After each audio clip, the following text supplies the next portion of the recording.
जैसे जनता की आवाज़ है, किसानों की आवाज़ है कि हमें इकट्ठा होकर आंदोलन लड़ना चाहिए। एमएसपी एक बहुत ज़रूरी मांग है किसानों की, और सरकार भी किसानों को बदनाम करने के लिए ये बता रही है कि नहीं देखिए इतनी महंगाई बढ़ जाएगी। पर जहाँ पूंजीपतियों के लिए एनपीए निचले मेज के नीचे से कर दिया जाता तब महंगाई नहीं बढ़ती। जहाँ सिलेंडर 1,000 से ऊपर टपा दिया जाए, क्या महंगाई नहीं बढ़ी? जहाँ पेट्रोल कंपनियों के हवाले करके कई गुना कर दिया तो क्या महंगाई नहीं बढ़ी? हमें इन सभी चीज़ों पर ध्यान देना चाहिए। पर किसान मांग क्या रहा, क्यों जरूरी है? किसान जब देश में भुखमरी थी और अनाज की बहुत ज़्यादा ज़रूरत थी, तब एक आयोग बनाया गया था, लागत एवं मूल्य आयोग। उसकी सिफारिश उनके द्वारा तय किया जाता है कि किसान की लागत कितनी आई और ज़रूरत कितनी है देश को, वो पैदावार के लिए एक सिफारिशें करती है अपनी। उसके बाद ही सरकार जो है एमएसपी की घोषणा करती है।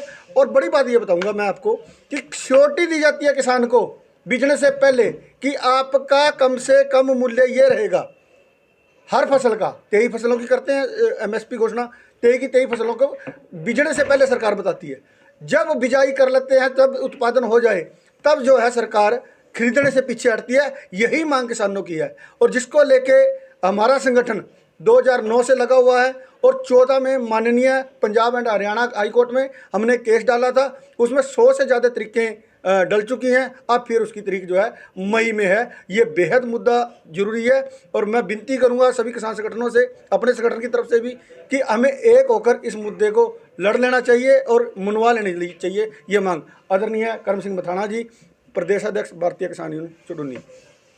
जैसा कि आज आंदोलन चल रहा है, एमएसपी का जो मुद्दे हैं उनसे हम सहमत हैं, क्योंकि मुद्दे पूरे किसान वर्ग के हैं। एमएसपी इतना छोटा मुद्दा नहीं है जिसको वो लेकर चल रहे हैं अभी अकेले शायद लड़ लें, क्योंकि पीछे भी जो चला था 3 कानून का, उसमें भी पूरे देश के किसान इकट्ठे हुए थे, तब जा करके सरकार को जोड़ना पड़ा। लेकिन आज जो हम तो कोशिश में है, और यही हमारी उनसे प्रार्थना है कि आज भी कोई ऐसा सिस्टम खड़ा कर लिया जाए जिससे कि पिछले आंदोलन की तरह ही हम दोबारा से सफल हो सकें। और सरकार भी इसमें हठधर्मिता अपनाए हुए है। सरकार को भी बनता है कि लाठी गोली की भाषा ना बोल करके किसानों से बातचीत दोबारा शुरू करे, क्योंकि किसानों ने जैसे वहाँ बातचीत तोड़ दी 26 जनवरी के बाद, अब फिर सरकार ने किसानों से बात करने छोड़ दी है। ये कोई अच्छी बात नहीं है, ये कोई अच्छा तरीका नहीं है सरकार का। तो हम तो यही कहते हैं कि सरकार भी इसके बारे में बातचीत करे, बजाय के दूसरे ये बैरिकेड लगाने और गोली चलाना और डंडा लाठी चलाना, ये कोई आंदोलन को निपटने के तरीके नहीं होते सरकार के। बातचीत से हमेशा हल होता है, और बातचीत करनी चाहिए सरकार को, और इस मुद्दे को निपटाना चाहिए। नहीं तो फिर ये पता नहीं कितना बड़ा रूप धारण कर ले, और देश के लिए भी और सभी के लिए ये नुकसानदार है। तो हम तो यही प्रार्थना है कि सरकार से दोबारा बातचीत के लिए समय दे और इसको सुलझाने की कोशिश करे। नहीं तो मजबूरी में शायद है सारे किसानों को इकट्ठा भी होना पड़ेगा, और होना भी चाहिए। हमने तो रिक्वेस्ट कर ली है, जो पंजाब के दूसरे किसान हैं जो अभी भी आंदोलन में नहीं है, उनसे भी की है, और इनके पास भी हमारी 11 मेंबरी कमेटी गई थी, लेकिन उन्होंने अभी उसका कोई रिप्लाई नहीं दिया। तो हम तो ऐसे प्रयास करते रहेंगे, और ये आंदोलन का जो मुद्दा है वो सही है, लेकिन इसमें और ताकत की ज़रूरत है। हम उसके लिए तैयार हैं। यही हमारी प्रार्थना है कि इसमें सही दिशा दी जाए। मेरी एक थोड़ा सा और रहेगा। अभी हमारी सरसों मंडी में है और 1500 से 1800 रुपये एमएसपी से कम बिक रही है।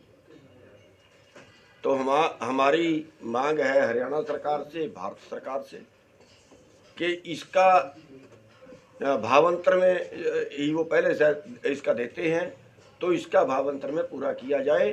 जो मंडी में बिक चुकी है उसके पैसे भी किसान को भावांतर में मिले, क्योंकि 2 साल पहले सरकार जो सरसों का भाव था 6500 से 7000 के बीच बिका, जब इन्होंने बाहर से खाद्य तेल नहीं मंगाए थे। अब की बार जानबूझ के जरूरत से ज़्यादा खाद्य तेल मंगाया और इसको डाउन किया, तो वो किसान का आज 20,000 रुपये, 15 से 20,000 रुपये प्रति एकड़ का नुकसान हो रहा है। एमएसपी से नीचे जो मिल रहा है उसकी भरपाई करे तुरंत हरियाणा सरकार।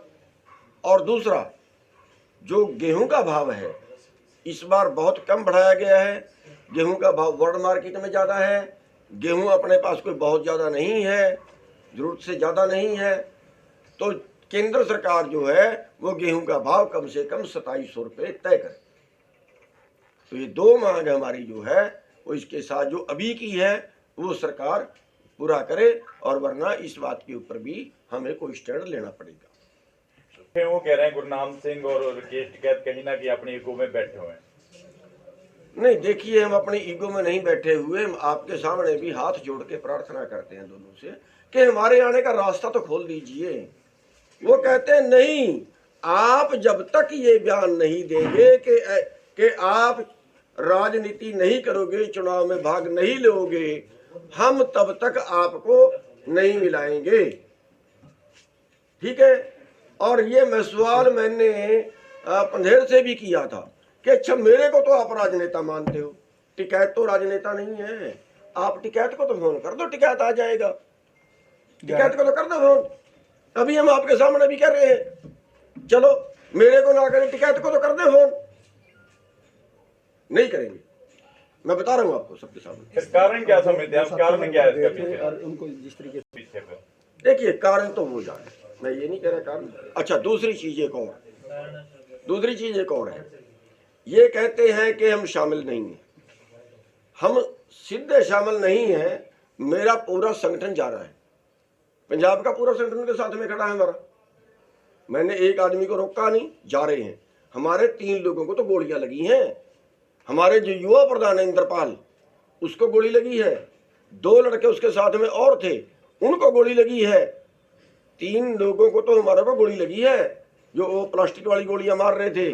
और 21 तारीख को उन्होंने आना था, 20 तारीख को उन्होंने वीडियो डाली कि हम यहाँ से काफिला लेके जाएंगे गुरदासपुर से। वो काफिला लेके आए 21 तारीख को वहां पे सुबह। और हमारा युवा प्रधान है प्रदेश का, पंजाब का है, उसको कम से कम कहीं भी प्रेस कॉन्फ्रेंस हो बैठाना फर्ज बनता है। सम्मान तो तभी होगा ना। या एक मिनट, वो पीसी में कभी नहीं बिठाया, स्टेज पे कभी नहीं बुलवाया। भाई थोड़ा होता क्या है, कोई नजदीक लगाने का तरीका भी तो होता है। हमारे लोग जा रहे हैं, हमारी पूरी पंजाब की टीम आंदोलन में है। ये भी नहीं है कि कोई किनारा है बहुत ज्यादा। जी आप तो बताइए क्या करें। आंदोलन में राजनीति नहीं की जा रही है, आंदोलन जो चल रहा है। देखिए, ये मैं कुछ नहीं कह सकता, ये तो जो आंदोलन कर रहे हैं उनको पता होगा। मैं कोई खुफिया एजेंसी का आदमी नहीं हूँ। आज कोई फैसला लेते हैं तो आपका क्या स्टैंड रहेगा उस पर? कोई बड़ा फैसला ले लेते हैं? देखिए, वो जो फैसला लेंगे हम उसके समर्थक हैं, हम उसका कोई विरोध नहीं करें कि ये लिया तो क्यों लिया। वो जो भी फैसला ले अपनी ताकत के अनुसार।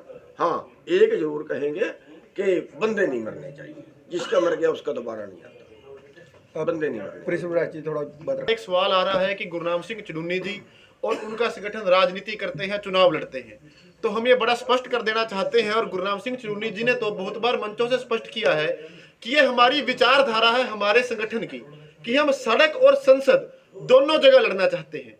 क्योंकि जो किसान यूनियन है हाल फिलहाल एक प्रेशर ग्रुप है, जो पॉलिसी केंद्र से या स्टेट से बनकर के आती है। हम केवल उस पॉलिसी को रोकने के लिए या चेंज के लिए लड़ाई लड़ सकते हैं। और आजादी के बाद 70 सालों में कितने ही आंदोलन हुए हैं, लेकिन आप देखिए किसानों के लिए अच्छी पॉलिसी बनाने में प्रेशर ग्रुप्स नाकामयाब हुए हैं। तो वो तो हमारी विचारधारा है कि जहां पॉलिसी बनती है वहां किसान नेता बैठे, वहां ग्राउंड से उठे हुए लोग बैठे, ताकि किसान हित में पॉलिसी बनाई जा सके।